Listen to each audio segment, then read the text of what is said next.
Welcome Welcome to to Shade Shade and in the the City. City. I'm your girl, Treese. It's Nels. And today we're jumping into our review of Love and Marriage Detroit, Season 1, Episode 3, Don't Rock the Boat. Rock The boat. the boat. Okay, I'm sorry. Um, if you guys haven't already, please make sure you hit that like button. And that subscribe button. And y'all, let's get into this review. And it's going to be shady.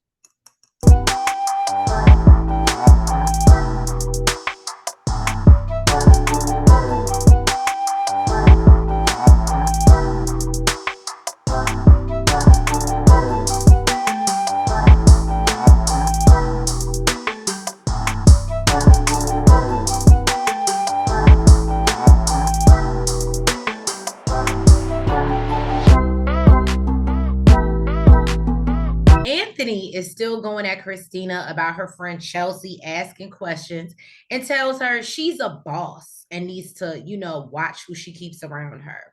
Now, I'm gonna let y'all know now. I'm not really I really want to like Anthony. I feel like he maybe has some of the most sense sometimes, but then at the same time, I don't like the sassy. I don't like the sassy. I don't like men who want to get petty and argue with women. And then he calls her a bird for what? And And you know what? also, I would say this. I would give Anthony a chance. I would hope that if Anthony does an interview anywhere and I see it, I would come back and report because y'all know I keep my ear to these streets. I would hope that he says that there's some prior beef or something. I still don't think it excuses it, but I would hope that there is a reason why he's coming at her like that. And he don't even really know her like that. It just I was just about to say, and what made it worse is the fact that it seemed that it was unwarranted. Right, right. So Bravo then jumps in and he tells Christina they want to see their brother Brandon move forward. And she's holding him back. And I would have said, well, you know what? You should probably be in Brandon then.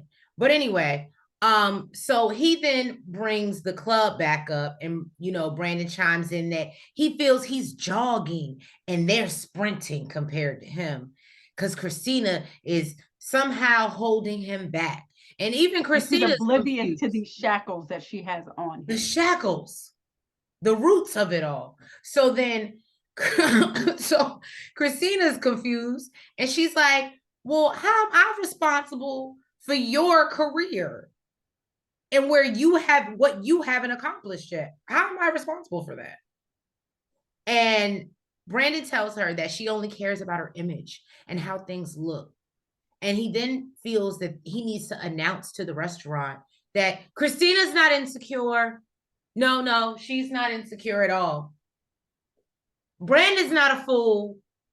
He's not a fool at all. Okay. Um, and so basically this obviously upsets Christina. And she's basically like, you just always want to place the blame on me. And I kind of get that feeling because you're not where you want to be. Now it's like you're resentful towards me. So you're gonna make me your, and like she said, you're gonna make me your scapegoat. And because you're not where you want to be in life, that now is that blame is coming to me. But I've given up my dreams, my ventures, things that I've wanted to do in order to let you run and do you. And you still haven't accomplished that. And somehow that's still my fault. So I don't know. They kind of both play oblivious to me. Yeah, Because they play love games. because he's specifically talking about one issue, and he's Mm-hmm. basically blaming her for his career not taking off because he can't go to the club, and he can't go to the club because his wife doesn't want him to. So that's what he's talking about when he's like, you're holding me back. It's literally just specifically the club. Mm-hmm. And she's basically saying, I'm not holding you back, I just don't want you to go to the club. But part of his career is being in the club. And So I did say this to Nels off camera. I said I do feel like, with maybe the exception of Kolby, even with Anthony and Latoya, I feel like both those women knew who they were unless this was a new job that y'all got when maybe y'all were together for a few years and it was like a new opportunity that came, You know what? y'all knew what these men did for a living. I said I can't do that. that's like Savannah asking LeBron to not go to the after party after the game or the championship win. Let me say this. Let me say this. I get where you're coming from, right? But we all know, not just me and you, I think mothers know that things and expectations change after you have a child. After you Absolutely. have children. Absolutely. And things might have been cool. It might have been all right back then, back when, before they had children.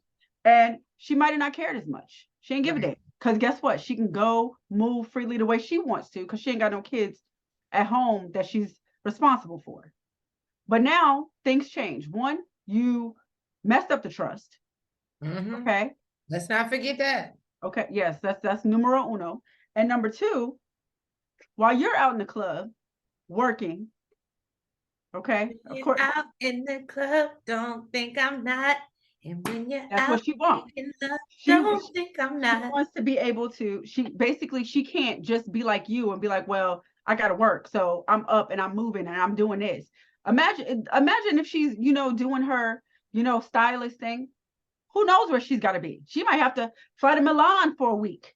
Right. Okay. You know what I'm saying? But she can't do that because she feels solely responsible for the children. My point is this. She may have been cool with it in the beginning, but expectations change once you have children. But no, I think you made a very valid point to what I was saying. Kudos. That was a very good point. Expectations change. So basically, Brandon feels like the men run to comfort Brandon because there's a big blow up. Latoya is starting to get embarrassed by the whole situation. All her guests are looking at her crazy. And then Christina tells him that she could have any man that she wanted. And this upsets Brandon. He's like, those are fighting words. Because if I said that, and I work with the women's, and I said, you threw that out too quick as a threat for me. Right. But look, he didn't say it though. He said it in the confessional. He knew better. So then they leave, the event ends, they leave, they're walking home, which I think is kind of dope. You live that city life where you can just walk home. They live in a penthouse. Look, wherever they live, it gotta be walk home to the penthouse. Look, New Detroit. Okay. Okay. So yeah, so they walk on their walk home. Christina is just like, this is not okay. And Brandon's basically like, his career is not blossoming like he wanted to. And then he ends up asking her, well, why are we married? Why are you with me? Why do you want to be married to me? And I thought this was very interesting because Christina couldn't answer the question. And I don't know if you would in that circle. So are you going, because I was a little stuck because I was fighting for Christina and I was like, yeah, girl. Yeah. And then I was like, but you can't answer the question. No. I don't know was it the moment that they were in? It said she couldn't answer the question. Okay. I think it was like, why do I need to answer the question? Like, I got that vibe. Why is this even a topic of discussion? Like, why are we even going there? I don't think it was, I can't answer. It's not like we just vibing and we chilling and, drinking or whatever. You like, hey, tell me why you love me. You know what I'm saying? Why are you still here? You know what I'm saying? I know I did my shit, but why are you still here? And she gives her explanation. You asked this shit after a fucking argument. After you embarrassed me, call me insecure in the middle of the damn club, and then tell me my statement was an insecure statement. Now you gonna ask me, why am I with you? I just felt like he was just adding fuel to the fire. I think she didn't want to go there. I don't think it's that she couldn't answer the question. She didn't see any need to answer the question. Well, I looked at him like he was stupid too. I'm like, that's why I was asking, because I could see you doing that, like where I'd be like, of course I love you. Did it? You know what I mean? No. Like after we just argued, guess what? You know what? I don't know. Fuck off. Okay. Well, I just felt like he was just trying to add more fuel to the fire. Like it wasn't like a like to make me feel better about myself. It would have been like, once you gave an answer, well, if that's the case, then why are you doing this? Then why do you treat me like this? Why don't you let me do this? It wasn't to soothe him. Well, that's true. And he does go into that, oh, you know, can you promise that you're gonna support my career and basically go along with whatever I feel like I need to do. That's what I'm saying. It was going down. It wasn't like a loving moment for me Right. to tell you why I love you. Right. And so basically Christina they end up parting ways. He leaves. And I to your point, you were like, it was like he was adding fuel to the fire, and then he decided that he was gonna go for a walk. So imagine now he imagine he would have really had a reason to storm off. Oh, I love you because you do this and you're supportive and that. Well, then why can't you support me? Why you can't be the woman I need you to be? You know what? I need to go think. I mean, he did it anyway, but no, I felt her in that moment. Like, why am I answering this? Sorry, we've been together for how long? You already know why I love you. You know why I'm here. Okay. Well, she You want went to have a real upstairs by genuine herself. conversation about it, then we can when we are cooled down. But right now, no, you're just trying to add fuel to the fire. And listen, I would have gave it to you, but she wasn't trying to give it to you. No, she just took her ass up to the penthouse, and I wasn't mad at her for it. Maybe because of the cameras, but I wouldn't have gave two shits. This is why I'm not on a reality TV, because y'all would have got reality. You're so funny. LaToya and Anthony got to the car, and she's pretty upset and embarrassed that everything went down at her event. And Anthony feels like, it was a real critical time in their marriage, and he's scared for them. He believes that Brandon needs to invest in his wife. He's like, like I invested in you, boo. And she's like, yeah, kind of. We did this together. Girl, let me tell you something. I don't know. I don't know. LaToya, you already said that you would give him the credit when credit was due. I think you need to give it. Okay? Because some men out here are not investing at all. I'm just throwing that out there. Okay? And LaToya really don't really seem to give a damn. She said that's their business. Okay? And really, she just feels disrespected. But Trace, you want to argue your point about that? Because we spoke about this before we started reviewing, and she had a good damn point that I ain't even noticed. What? What did I say? Now you gotta remind me. She was upset. How it went down with Brandon and Christina.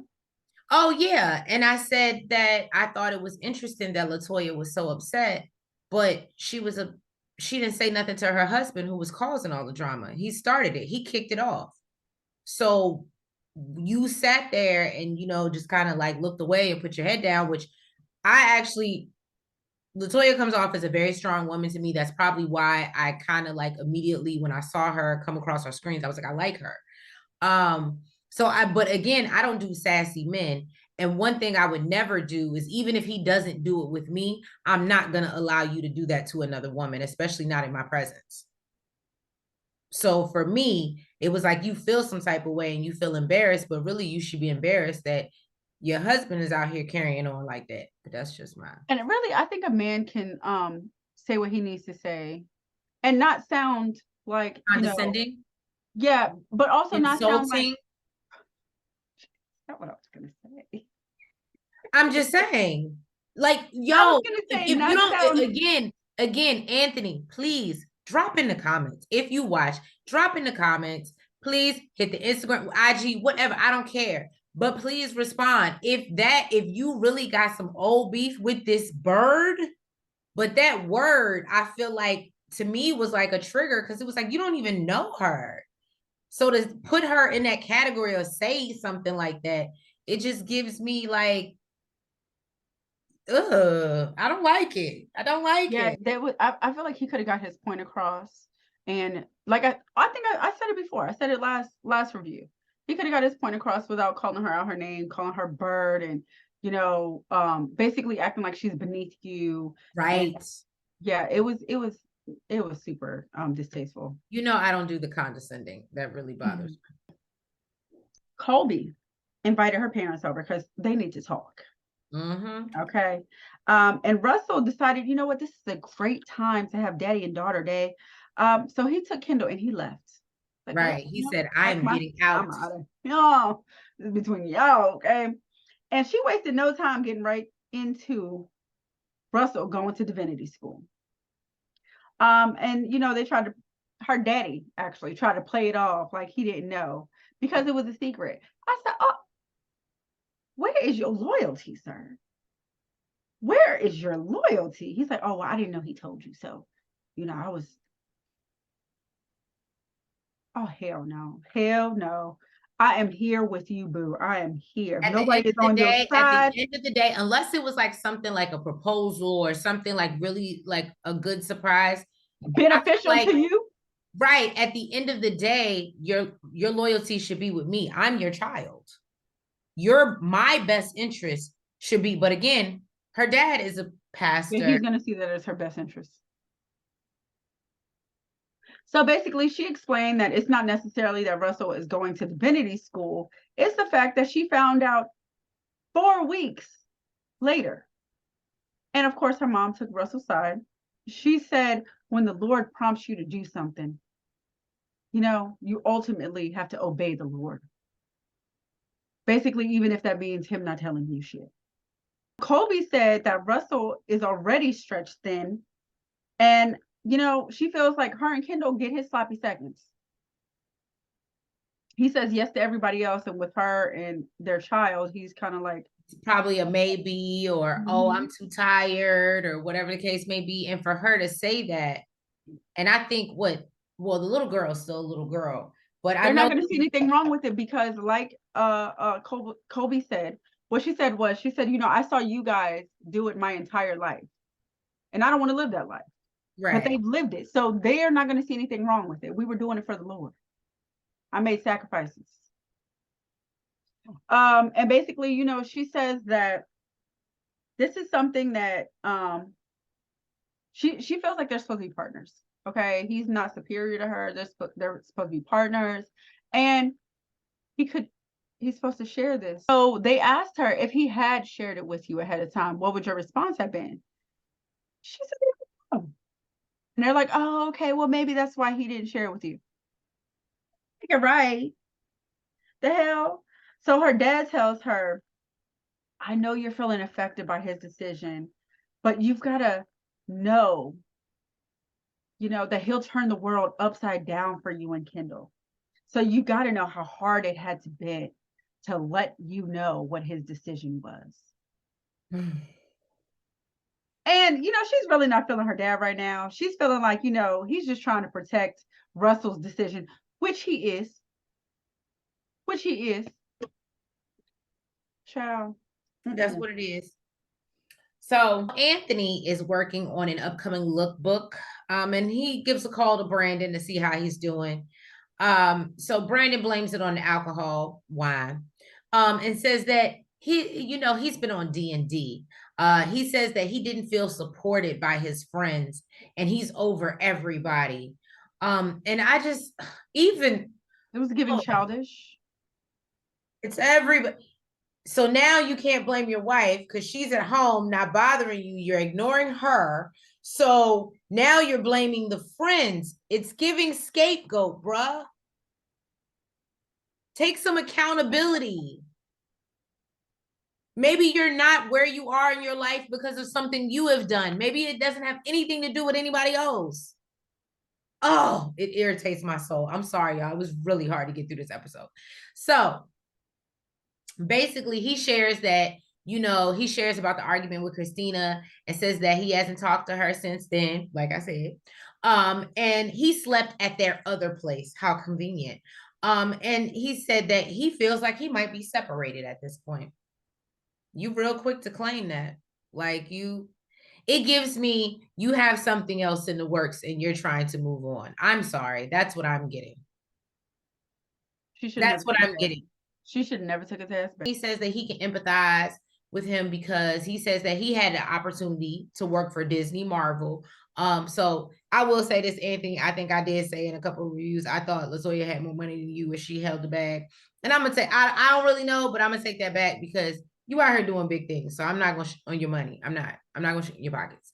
But anyway, he said he had the opportunity to work for Disney Marvel and was willing to make the sacrifice for his family. However, he wasn't willing to lose his family for his decision, so he brought his back home. And Brandon shares that hearing Anthony's story was helpful, knowing he isn't the only one going through something in his marriage. Yeah, it was just terrible. It was just terrible.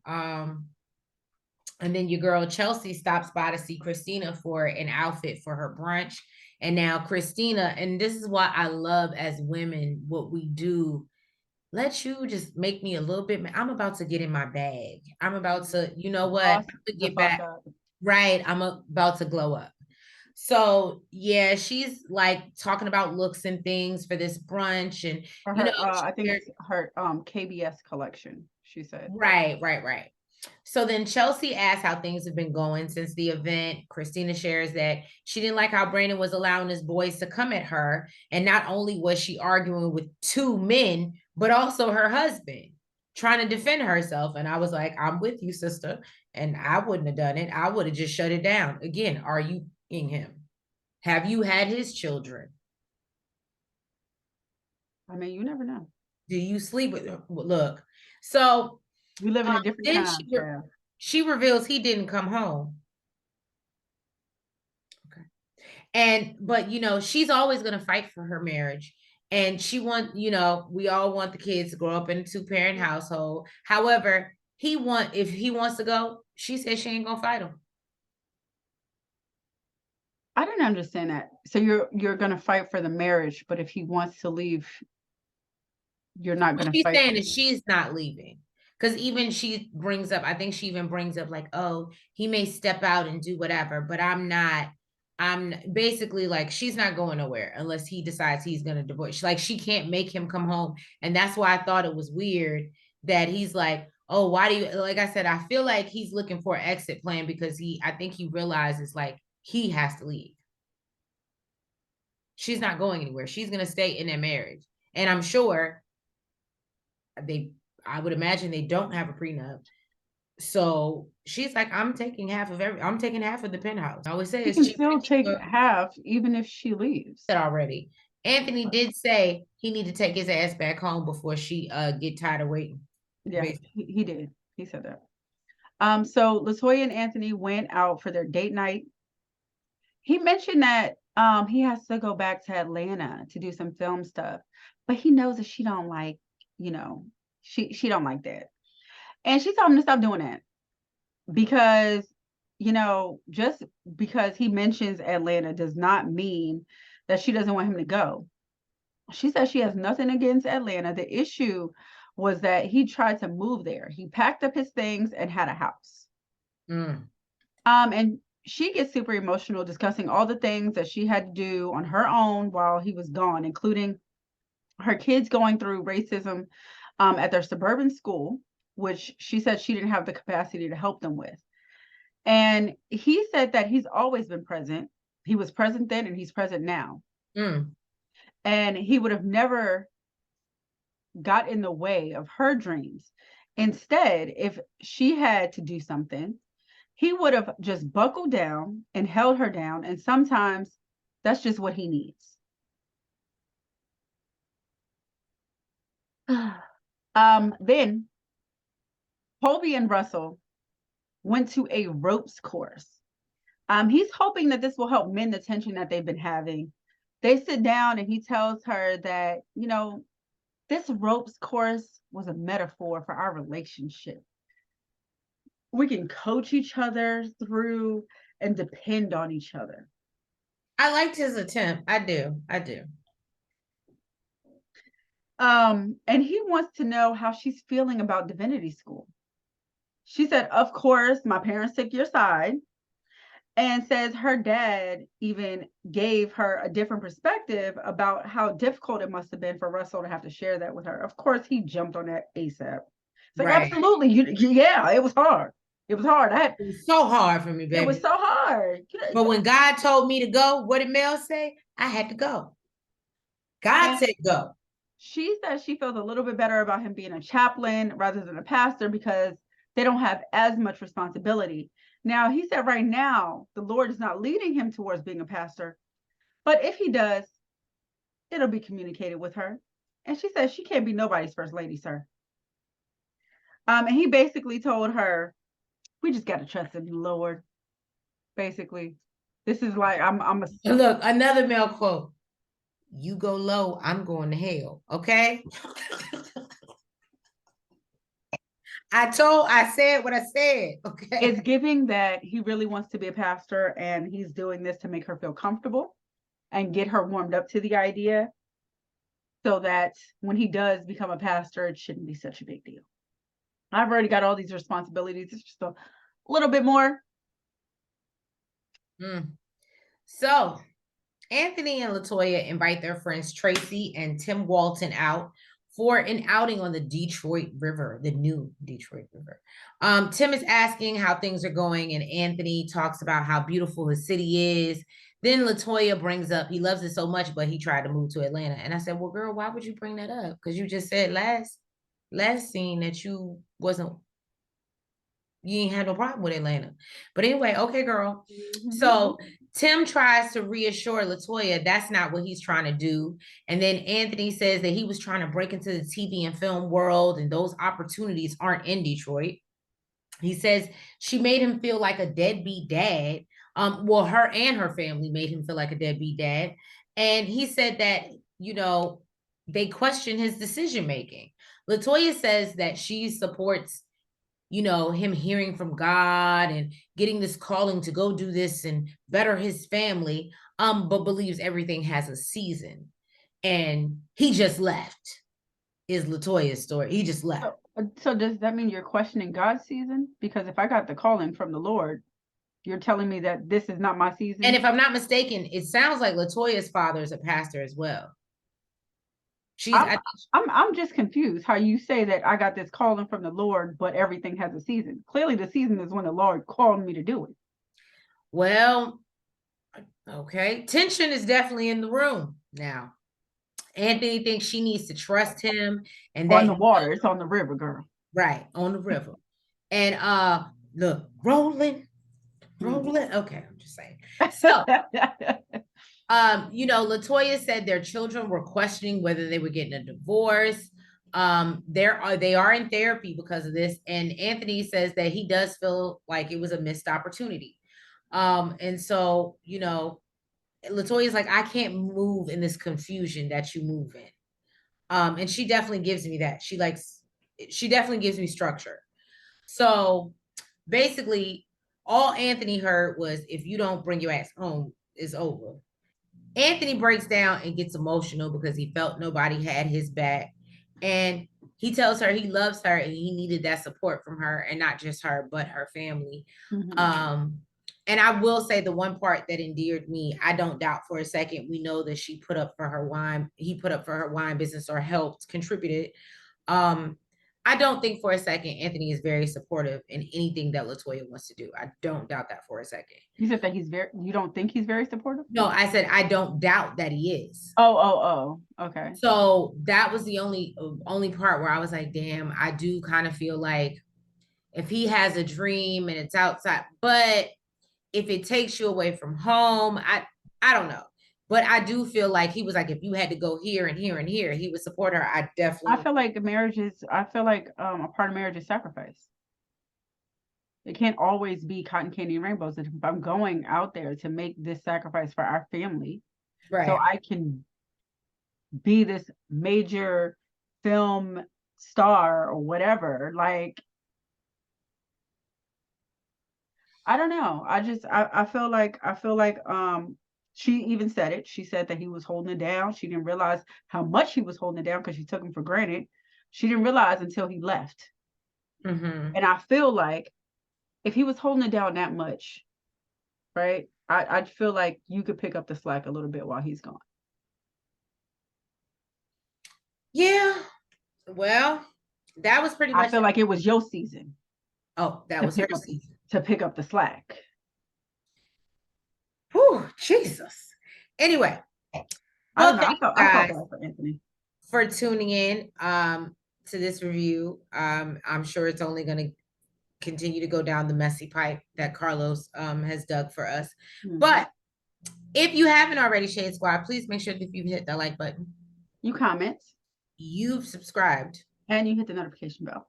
And make sure you're following us on all the platforms, the TikTok, the Twitter, the Facebook, and the IG. And y'all, we'll catch you in a couple days for another review of Love and Marriage Detroit.